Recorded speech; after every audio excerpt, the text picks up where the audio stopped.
थोड़ा आपको चुभेगा, मगर मैं भी पॉसिबल, ये मेरा निवेदन कहीं 100% तो नहीं, मगर वेरी नियर टू मैं कहना चाहता हूं। आप एक बार याद रख लेना, गरीब माँ बाप के बेटे अनाथाश्रम में है। फिर से दोबारा बोलूँगा, गरीब माँ बाप के बेटे अनाथाश्रम में है और अमीर बेटे के माँ बाप वृद्धाश्रम में है।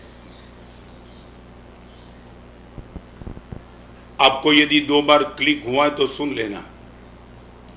गरीब माँ बाप के बेटे अनाथ आश्रम में बैठे हैं और अमीर बेटे के माँ बाप वृद्धाश्रम में बैठे हैं।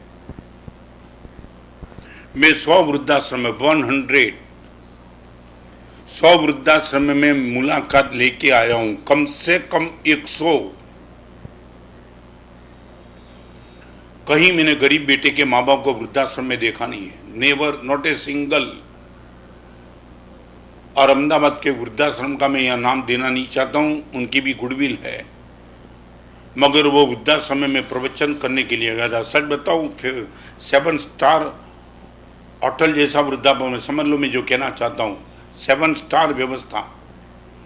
मगर वो वृद्धाश्रम के लीडर ने मुझे बता दिया था, महाराज साहब आपको एक का बताऊं, ये आपके सामने बैठे ने पलंग पे, इनका बेटा महाराज साहब 70 लाख का मालिक था, ये 20 लाख का, 30 लाख का, और महाराज साहब रीच।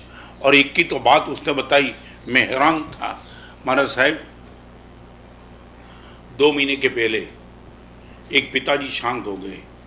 हमारे वृद्धाश्रम के कानून के हिसाब से हमने उनके परिवार को फोन करके बता दिया, और बेटा था महाराज साहब, और बेटे को बता दिया तेरे पिताजी शांत हो गए,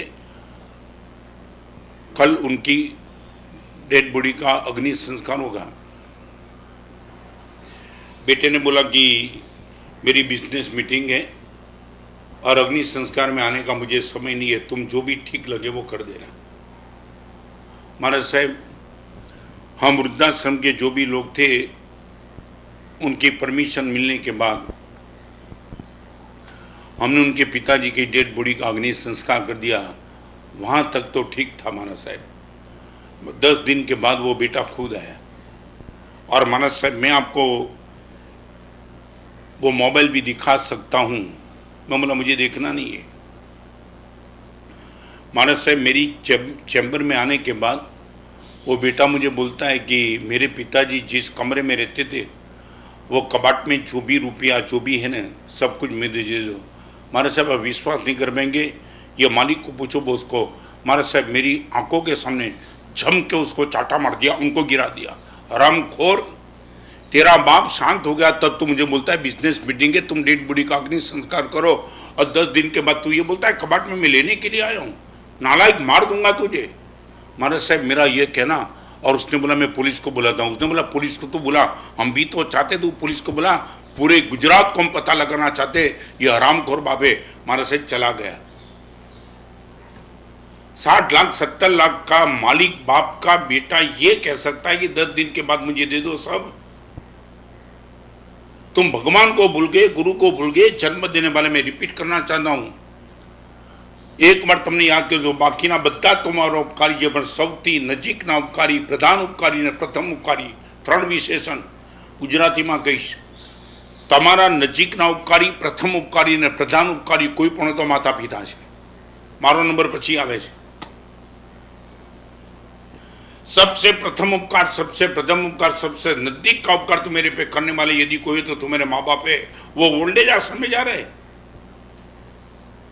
घर इतना तुम्हारा छोटा हो गया कि माँ बाप मेंटेन नहीं होते, और तुमने वो स्लोगन उठा दिया हम दो हमारे दो। तुमने ये स्लोगन उठाया, तब तुमने ये स्लोगन बनाने वाले नालायक आदमी को तुमने कभी पूछा कि हम दो हमारे दो माने हमारे माँ बाप कहाँ जाएंगे? हम दो माने मैं और मेरी पत्नी, हमारे दो माने हमारे 2 बेटे, तो हमारे माँ बाप कहाँ जाएंगे?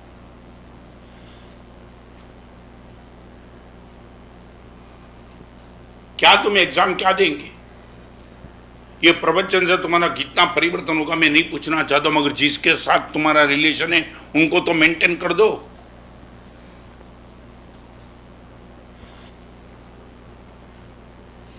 मुनि जीवन की सबसे बड़ी ताकत रिलेशन मेंटेन करके बैठते हैं।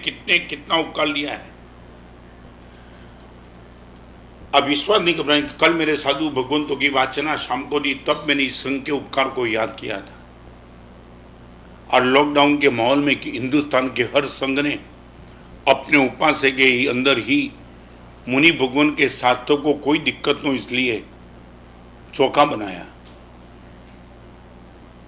कोई जलसा करवाने के लिए नहीं, मगर एक भी साधु और साध्वी भगवान का स्वास्थ्य दूर दूर भी डिस्टर्ब न हो इसलिए चाहे एक प्रवचन नहीं किया चातुर्मास में मेंटेन, जैसे आउटपुट बोलते हैं ना कि गुरुदेव चातुर्मास करते कम से कम इतना प्रवचन तो मिला, कुछ नहीं, न मेरा प्रवचन होता है न किसी में श्रावकों को मिलता हूँ। और फिर भी मैं ये कहना चाहता हूँ गीतांजलि श्री संघ इनकी उदारता, आप एक बार, मैं नहीं कहना चाहता हूँ आप आओ क्योंकि आने की मनाही है, मगर इतनी भक्ति करने के बावजूद, इतनी भक्ति करने के बावजूद 5-7 दिन के पहले श्री संघ के ट्रस्टी आए और उसने विनती की गुरुदेव अगला चातुर्मास आपका हमें ही मिले। ये श्री संघ है, ये संघ, इनकी विनती सुनते आंख में हर्ष के आंसू आ गए। एक चातुर्मास 5-5 महीने के चातुर्मास में एक प्रवचन मिलता है। चातुर्मास तो संघ इसलिए कराता है ताकि प्रवचन मिले, न प्रवचन मिला, फिर भी ये श्री संघ कहता है गुरुदेव चाहे कितना भी कोरोना चले आपका अगला चातुर्मास हमें ही मिलना चाहिए। मैं कल शाम को मुनि भगवान की वाचना में ये संघ का उपकार याद किया। मैं मेंटेन संघ के साथ भी करता हूँ, तुमने तुम्हारे माँ बाप के साथ मेंटेन बंद कर दिया।